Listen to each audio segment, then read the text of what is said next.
तो इस वीडियो में we guys are going to learn how to deal with graphs.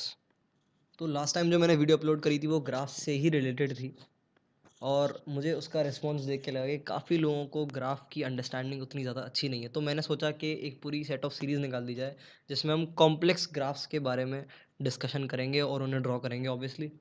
तो यहाँ पे सिर्फ कॉम्प्लेक्स ग्राफ्स के बारे में मैं बात करूँगा। ऐसा नहीं है कि मैं किसी क्यूबिक का ग्राफ बनाते हुए मिल जाऊँगा आपको। जिस ग्राफ को बनाने में थोड़ा दिमाग लगता है उसके बारे में ही हम बात करेंगे।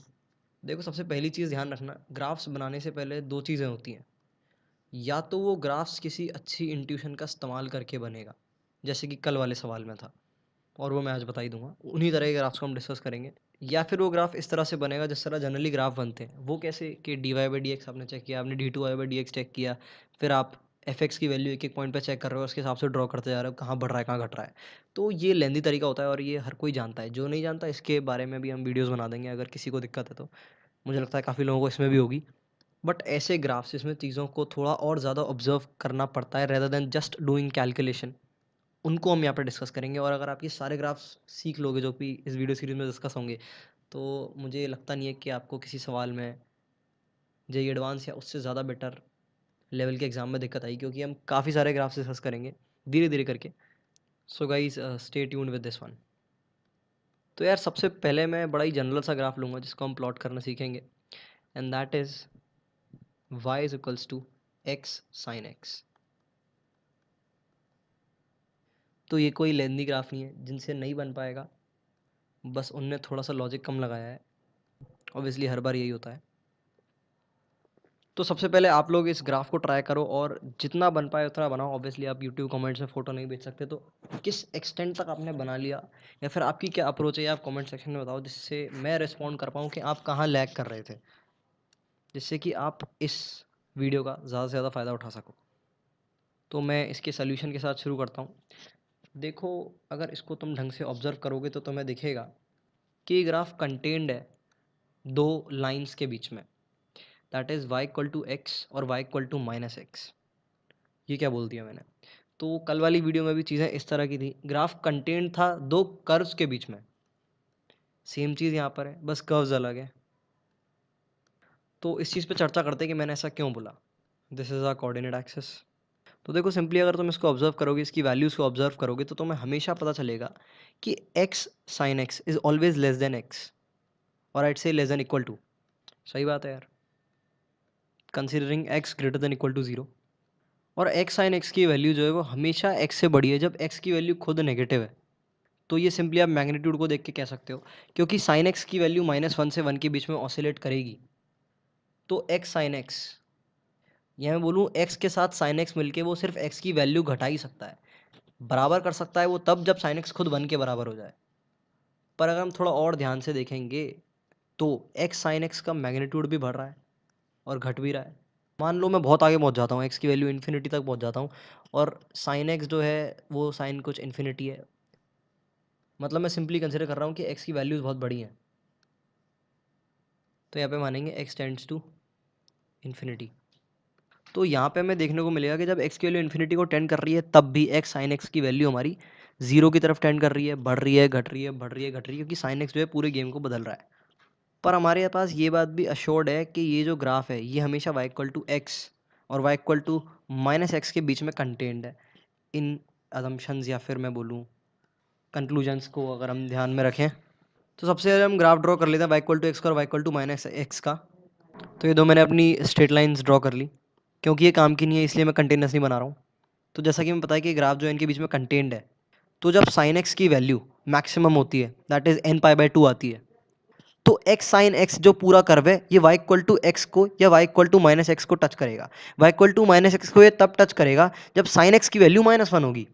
Pretty simple it is. और हमें ये भी पता है कि पूरा ग्राफ जो है बढ़ घट रहा है, कभी नेगेटिव क्वाड्रेंट में, कभी तो पॉजिटिव में, साइन एक्स की वजह से। तो सबसे पहले देखते हैं 0 से π/2 के बीच में। So this is x equals to 0 and this is x equals to π/2। तो इसमें अगर हम ध्यान देंगे तो x की वैल्यू भी बढ़ रही है और साइन x की वैल्यू भी बढ़ रही है। तो ये ग्राफ अपना सिंपली बढ़ता जाएगा, ऑब्वियसली कर्व होगा ये। और जब हम जाएंगे π/2 से पाई की तरफ, तो बिल्कुल हमारा x तो बढ़ेगा, पर साइन x की वैल्यू जो है वो 1 से 0 की तरफ टेंड कर जाएगी, जो कि पूरे फंक्शन को लाके 0 पे रख देगी। इसका मतलब ये है कि π/2 के बाद ये ग्राफ जो है डिक्रीज करने लग जाएगा और ये π/2 के बाद डिक्रीज कर गया। अब जब ये नीचे जाएगा, हम बात करते हैं 3π/2 की, तो 3π/2 पे ये फिर से y इक्वल टू -x वाली लाइन को टच करेगा। इससे हमें पता चल रहा है, या फिर आप सिर्फ वैल्यू डाल के देख लो, आपको उससे पता चल जाएगा।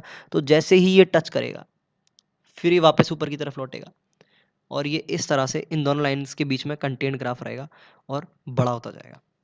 पीछे की तरफ ड्रॉ करेंगे तो इस तरह का आएगा।